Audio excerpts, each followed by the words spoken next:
Structure of atom का दूसरा topic है बोहर्स एटॉमिक थ्योरी, जिसका दूसरा नाम है बोहर्स एटॉमिक मॉडल है। तो सबसे पहले हम इसके इंट्रोडक्शन पे बात करते हैं। ये model basically Planck's quantum theory जो कि 1900 में पेश किया गया, और रदरफोर्ड का जो एटॉमिक मॉडल है जो कि 1911 में पेश किया, इन दोनों का एक कलेक्शन है। यानी रदरफोर्ड और प्लांक्स क्वांटम थ्योरी को एलेबोरेट करके बोहर ने एक नया मॉडल पेश किया। तो इसीलिए हमारे बुक में लिखा है कि इन 1913 नील Bohr proposed a model for an atom that was consistent with Rutherford's model। तो अब हम बात करेंगे कि इस मॉडल के पोस्टुलेट्स क्या है। Main postulates of Bohr's atomic model, इसको मॉडल भी लिखते हैं। बोहर्स एटॉमिक क्या है? मॉडल है। तो बोहर का जो नया एटॉमिक मॉडल है, इसके मेन पोस्टुलेट ये है। बोहर कहता है कि देखिए ये एक एटम है, आप इस पे गौर करें। बोहर कहता है किसी भी एटम के न्यूक्लियस के गिर्द एक सर्कुलर पाथ में इलेक्ट्रॉन रिवॉल्व करता है और उस सर्कुलर पाथ को ऑर्बिट या ऑर्बिट्स कहा जाता है। जैसे कि लिखा गया, the electron in atom revolves around the nucleus is called orbits.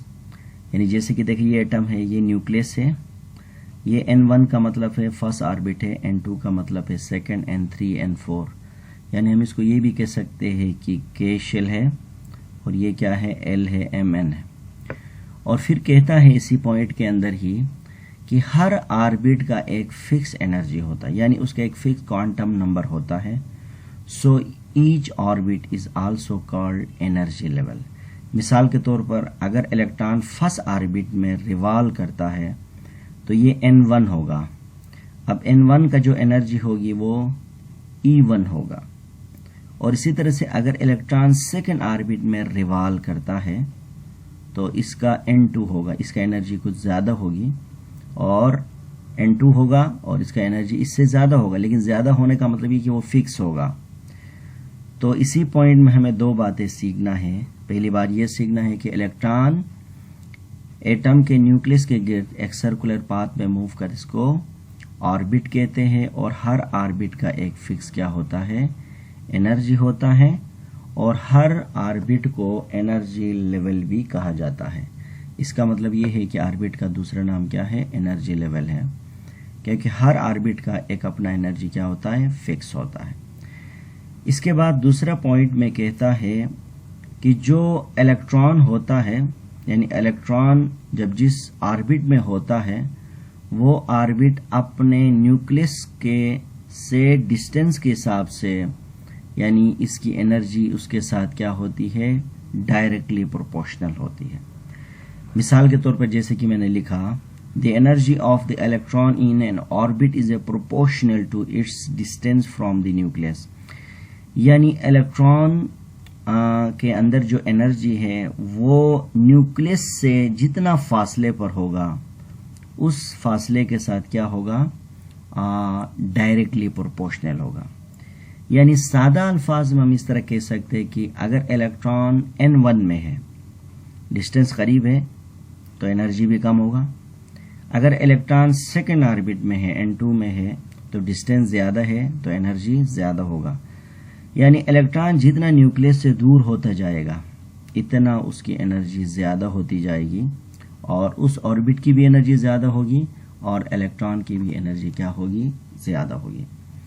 यानी हम कह सकते हैं कि energy of electron in an orbit जो है ना प्रोपोर्शनल है, यानी डायरेक्टली प्रोपोर्शनल है डिस्टेंस फ्रॉम द न्यूक्लियस। इसके बाद तीसरा पॉइंट में कहता है, जब इलेक्ट्रॉन जिस ऑर्बिट में मूव करता है, यानी रिवॉल्व करता है, तो उसी दौरान वो ना एनर्जी बाहर से लेता है, यानी एब्जॉर्ब करता है, और वो ना बाहर एनर्जी एमिट करता है। तो जैसे कि मैंने लिखा, electron does not emit energy when it present in orbit. न वो एमिट करेगा न वो एब्जॉर्ब करेगा। इसका मतलब इलेक्ट्रॉन रिवॉल्विंग के दौरान वो कभी भी एनर्जी न इमिट करेगा न एब्जॉर्ब करेगा। लेकिन इसी के अंदर एक और बात ये भी हमें समझाया गया है कि जब इलेक्ट्रॉन एनर्जी एब्जॉर्ब कब करेगा, जब इलेक्ट्रॉन लोअर ऑर्बिट यानी n1 से जब n2 में जाएगा, n3 में जाएगा, n4 में जाएगा, तो वो एनर्जी एब्जॉर्ब करेगा। तो इसी तरह से जब इलेक्ट्रॉन हायर ऑर्बिट से लोअर ऑर्बिट में आएगा तो वो एनर्जी क्या करेगा, एमिट करेगा। तो इस तीसरा पॉइंट में हमें ये पॉइंट को अच्छी तरह समझना है कि इलेक्ट्रॉन जब रिवॉल्व करता है तो इसी दौरान एनर्जी ना इमिट करेगा ना अब्जॉर्ब करेगा, लेकिन एब्जॉर्ब उस वक्त करेगा कि जब इलेक्ट्रॉन लोअर ऑर्बिट से हायर ऑर्बिट में जाएगा, और एमिट उस वक्त करेगा जब इलेक्ट्रॉन हायर से लोअर में आएगा। जैसे कि लिखा गया कि electron does not emit energy when it present in orbit.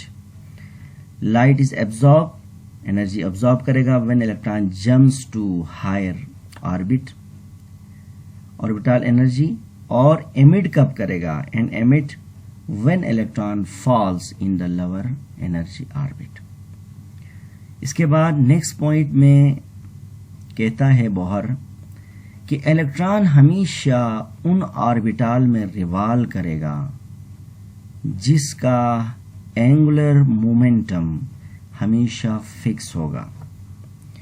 यानी फिक्स का मतलब ये है कि यानी एक कांस्टेंट होगा, और फिर इसका ये भी कहना है कि हमेशा लाइक देखें, अगर इलेक्ट्रॉन n1 में है फिर n2 में है, ये बीच में डिस्टेंस क्या है, ये खाली जगह है, यहाँ इलेक्ट्रॉन आपको नहीं मिलेगा। यानी इलेक्ट्रॉन आपको उस जगह में मिलेगा जिसका एंगुलर मोमेंटम क्या होगा, फिक्स होगा। अब फिक्स होगा तो कितना फिक्स होगा, तो कहता है कि इलेक्ट्रॉन हमेशा उन ऑर्बिटल में रिवॉल्व करेगा जिसका एंगुलर मोमेंटम हमेशा integral multiple of the fundamental quantity कहते हैं। इंटीग्रल का मतलब है n, और मल्टीपल का मतलब है मल्टीप्लाई, और फंडामेंटल क्वांटिटीज का मतलब है h प्लैंक कांस्टेंट है एंड डिवाइडेड बाय 2 पाई है। यानी इस वैल्यू को कहते हैं फंडामेंटल क्वांटिटीज, यानी ये कांस्टेंट है, और ये n जो है ये इंटीगर है, बीच में मल्टीप्लाई है। और एंगुलर मोमेंटम किसे कहते हैं कि किसी भी चीज का अपने सरफेस यानी सर्कुलर पाथ में कोई भी चीज या कोई भी पार्टिकल मूव करे तो उसको बोलते हैं एंगुलर मोमेंटम कहा जाता है। लाइक देखे, इलेक्ट्रॉन न्यूक्लियस के गिर रिवॉल्व करता है, सर्कुलर पाथ में रिवॉल्व करता है, इसलिए इसको हम खाली मोमेंटम नहीं कहेंगे बल्कि हम इसको क्या कहेंगे, एंगुलर मोमेंटम कहेंगे। यानी एंगुलर मोमेंटम का जो वैल्यू है वो क्या है, mvr है। मैथमेटिकली एंगुलर मोमेंटम को mvr कहते हैं। तो बोहर अपना फोर्थ पोस्टुलेट में कहता है कि इलेक्ट्रॉन हमेशा इन ऑर्बिट्स में रिवॉल्व करेगा जिनका एंगुलर मोमेंटम यानी mvr हमेशा किसके बराबर होगा, integral multiple of fundamental quantity के बराबर होगा। यानी इंटीग्रल का मतलब ये देखिए, अगर इलेक्ट्रॉन n1 में है तो इसके लिए क्या होगा हमारे पास, यहाँ पर देखिए ये फॉर्मूला है, इसकी जगह में 1 आएगा, यानी 1 मल्टीप्लाई h डिवाइडेड बाई 2 पाई। अगर इलेक्ट्रॉन 2 में है तो फिर क्या होगा, 2 मल्टीप्लाई h डिवाइडेड बाई 2, यानी फर्स्ट सेकेंड शेल के लिए 2 पाई। अगर इलेक्ट्रॉन 3 में होगा तो देखिए यहाँ पर वैल्यू पुट करो, 3 multiply Planck constant divided by 2 pi, ये थर्ड ऑर्बिटल के लिए होगा। अगर इलेक्ट्रॉन 4 में है तो 4 मल्टीप्लाई h का मतलब है प्लैंक कांस्टेंट 2 पाई। तो इसी तरह से यानी हर ऑर्बिट का एक अपना एंगुलर मोमेंटम होता है, और यहाँ पर h 2 पाई ये कांस्टेंट है और n क्या है हमारे पास, वेरिएबल है। इसके बाद लास्ट पोस्टुलेट में कहता है इलेक्ट्रॉन जब एनर्जी एमिट करता है या एब्जॉर्ब करता है तो उसका जो नेट एनर्जी होता है वो डिफरेंसेस ऑफ द एनर्जी के बराबर होता है। मिसाल के तौर पर एक इलेक्ट्रॉन यानी E1 से E2 से E1 में आता है, तो E2 से E1 में आएगा तो ये एनर्जी इतना होगा जितना इलेक्ट्रॉन ने E1 से E2 में गया था।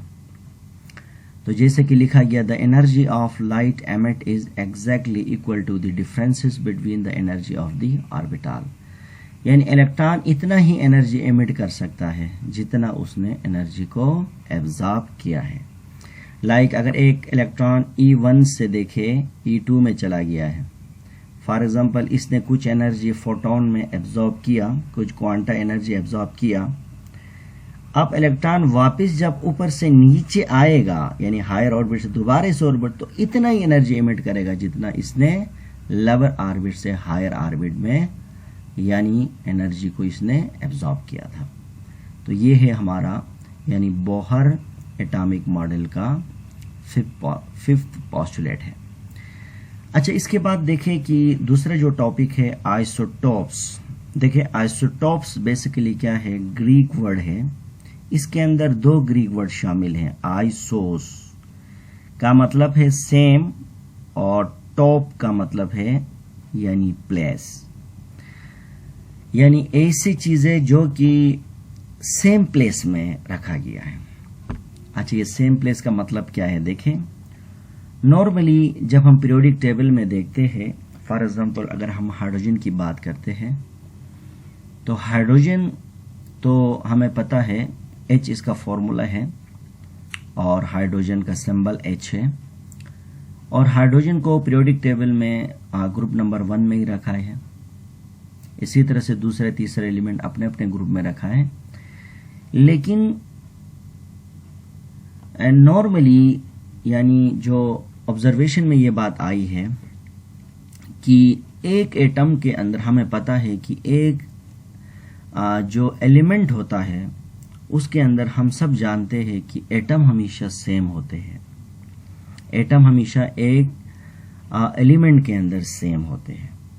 लेकिन इसमें यह भी देखा गया है कि एक एलिमेंट के अंदर पाए जाने वाले सेम एटम का अंदर कुछ बीच में कुछ डिफरेंसेस होते हैं। लाइक अगर हमारे पास एक सिलेंडर है और इस सिलेंडर के अंदर हमारे पास क्या है, हाइड्रोजन गैस है। तो अब इस सिलेंडर के अंदर हाइड्रोजन गैस अगर हमारे पास है तो हमें पता है कि यहाँ पर हाइड्रोजन गैस इसके अंदर मौजूद है। तो यहाँ पर तो एक जैसे एटम होना चाहिए, लेकिन यहाँ ये देखा गया कि इसके अंदर एक एलिमेंट होने की वजह से भी इसके अंदर डिफरेंट एलिमेंट को यानी हाइड्रोजन के डिफरेंट एलिमेंट देखा गया है। इसकी मिसाल ऐसा है कि जैसे कि 3 जुड़वे भाई हैं। अब 3 जुड़वे भाई हैं तो वो उनकी तकरीबन जो है शक्ल और सूरत एक जैसी है और इनका वो एक ही जो है माँ से पैदा हुए हैं, लेकिन वजन के एतबार से वो तीनों भाई एक जैसे नहीं होंगे, हालांकि वो जुड़े भाई हैं। तो इसी तरह से एटम्स के अंदर भी ये देखा गया है कि एक एलिमेंट के अंदर डिफरेंट यानी वजन के और डिफरेंट मास के एलिमेंट को देखा गया है। तो इसी बेस पर क्या है, यानी इनका नाम आइसोटोप रखा गया है। यानी आइसो का मतलब है सेम और टोप का मतलब क्या है, प्लेस। यानी सेम एलिमेंट होने के बावजूद भी जो एटम अंदर से उनके मास डिफरेंट होने के बावजूद भी इनको सेम प्लेस में रखा गया है। और दूसरे मानों में हम ये भी कह सकते हैं कि हमारा जो पीरियोडिक टेबल है इसके अंदर अभी तक आइसोटोप के लिए कोई जगह अलग से नहीं निकाला है। मिसाल के तौर पर देखें, अगर हाइड्रोजन है तो हाइड्रोजन आप देखें, हाइड्रोजन के 3 आइसोटोप्स हैं। हाइड्रोजन एक वो हाइड्रोजन है जिसमें एक प्रोटॉन है, एक जो है ना एक प्रोटॉन है और एक भी न्यूट्रॉन नहीं है, इसको हम प्रोटियम कहते हैं। और दूसरा जो हाइड्रोजन है जिसके अंदर एक न्यूट्रॉन है और एक प्रोटॉन है। तो हालांकि ये भी हाइड्रोजन है लेकिन इसका वजन इसके मुकाबले में डिफरेंट है। और एक और हाइड्रोजन है जिसके अंदर 2 न्यूट्रॉन है और 1 प्रोटॉन है, इसका वजन क्या है, मेस। तो इसी तरह से हाइड्रोजन के 3 आइसोटोप्स है, जिसमें से प्रोटियम, ड्यूट्रियम एंड ट्रिटियम। तो इसका मतलब ये है कि ये तीनों ही हाइड्रोजन है, लेकिन इनमें आप देखें इन तीनों में नंबर ऑफ प्रोटॉन सेम है, सब में 1-1 है। लेकिन प्रोटियम में न्यूट्रॉन 1 भी नहीं है, ड्यूट्रियम में 1 न्यूट्रॉन है और ट्रिटियम में 2 न्यूट्रॉन है। इसका मतलब मास के एतबार से क्या है, अलग है। तो हम ये कह सकते हैं ये जुड़े हुए 3 भाई हैं, इनमें से शक्ल और सूरत तो इनका एक है, लेकिन इनका वजन क्या है, एक दूसरे से डिफरेंट है। तो मेरे ख्याल में अभी आपको समझ आया होगा कि आइसोटोप क्या हो सकता है। तो अभी मैं इसको डिफाइन करता हूं। देखिए आइसोटोप क्या है, यानी किसी भी एलिमेंट के अंदर पाए जाने वाले एटम जिसका सेम एटॉमिक नंबर हो और डिफरेंट मेस नंबर हो, इसको हम आइसोटोप कहते हैं। यानी किसी भी एलिमेंट के अंदर पाए जाने वाले एटम का एटॉमिक नंबर तो सेम हो लेकिन मास नंबर डिफरेंट हो, इसको आइसोटोप कहा जाता है। लाइक देखिए लिखा गया, atoms of an element whose nuclei have the same atomic number but different mass number all called क्या है, आइसोटोप है। और जो आइसोटोप एक दूसरे से डिफरेंट है, ये बेसिकली न्यूट्रॉन की वजह से डिफरेंट है, बाकी प्रोटॉन इलेक्ट्रॉन हमेशा सेम होता है। इसी तरह से देखें आप, ये देखें आप, हाइड्रोजन के 3 आइसोटोप हैं। हालांकि ये एलिमेंट तो एक है लेकिन इसके अंदर 3 मुख्तलिफ एटम हैं। तो आप देखें फर्स्ट आइसोटोप को प्रोटियम कहते हैं, जिसमें न्यूट्रॉन 0 है, प्रोटॉन 1 है। सेकंड को ड्यूट्रियम कहते हैं, जिसमें न्यूट्रॉन 1 है, प्रोटॉन 1 है। तो इसका वजन देखें आप 2 है, ड्यूट्रियम का वजन। इसका वजन देखें 1 है, इसका वजन देखें आप 3 है। और इसको ट्रिटियम कहते हैं और इसके अंदर देखें प्रोटॉन 1 है, न्यूट्रॉन 2 है। तो इसका मतलब क्या हुआ, सेम एलिमेंट के अंदर पाए जाने वाले एटम का एटॉमिक नंबर तो सेम है, एटॉमिक नंबर 1 है, देखिए 1 है, लेकिन मास नंबर क्या है, डिफरेंट है। तो इनको आइसोटोप कहा जाता है। तो आइसो का मतलब है सेम और टॉप का मतलब है प्लेस, यानी इनको पीरियोडिक टेबल में एक ही जगह में रखा है। हालांकि हाइड्रोजन देखिए ग्रुप नंबर 1 में ही है। और इसी तरह से तो इसी बुनियाद पर हम ये कह सकते हैं कि आइसोटोप जो होते हैं वो बेसिकली एटॉमिक नंबर इनका सेम होता है और मास नंबर इनका आपस में डिफरेंट होता है। अब हम आइसोटोप में मजीद थोड़ा सा डिटेल में डिस्कस करते हैं कि similarities and difference of isotope. Isotope के बीच में क्या सिमिलरिटीज है, क्या मुश्तरका खुसूसियात है और इनके बीच में क्या डिफरेंसेस है। तो सबसे पहले हम इसकी सिमिलरिटीज पे बात करते हैं। एक ही एलिमेंट के अंदर पाए जाने वाले एटम के अंदर सेम नंबर ऑफ इलेक्ट्रॉन होंगे, पहला सिमिलरिटीज। और दूसरा हमारे पास सेम नंबर ऑफ प्रोटॉन होंगे और तीसरा similarities same number atomic number होगा। मिसाल के तौर पर देखो हाइड्रोजन का 3 आइसोटोप है, देखिए इसके अंदर सेम नंबर ऑफ प्रोटॉन है, प्रोटियम में 1, ड्यूट्रियम में 1 और ट्रिटियम में 1। सेम नंबर ऑफ प्रोटॉन देखें और सेम नंबर ऑफ इलेक्ट्रॉन भी है। देखें आप, ये इलेक्ट्रॉन इधर 1 होगा, यहाँ पर भी 1 होगा और यहाँ पर भी 1 होगा। तो same number of electron, same number of proton. तो जब इलेक्ट्रॉन और प्रोटॉन सेम है तो एटॉमिक नंबर भी क्या होगा, सेम होगा। अच्छा, डिफरेंसेस क्या है? देखिए एग्जाम में सवाल भी आता है कि right the any 2 similarities and any 2 differences of isotopes. तो डिफरेंस ये है कि डिफरेंट नंबर ऑफ न्यूट्रॉन। देखिए आप हाइड्रोजन के प्रोटियम में देखें 0 न्यूट्रॉन है, ड्यूट्रियम में देखें 1 न्यूट्रॉन है और ट्रिटियम में देखें आप 2 न्यूट्रॉन है। और डिफरेंट मेस नंबर, जाहिर सी बात है इसका, जब न्यूट्रॉन डिफरेंट होगा तो मास नंबर भी डिफरेंट होगा। इसी तरह से देखें हमारे पास कार्बन के 3 आइसोटोप है। देखें यहाँ पर same number of proton 6666, same number of electron 666, atomic number भी सेम। लेकिन मास नंबर देखें कार्बन 12 है एक आइसोटोप, दूसरा आइसोटोप का नाम है कार्बन 13 और तीसरा आइसोटोप का नाम क्या है, कार्बन 14 है।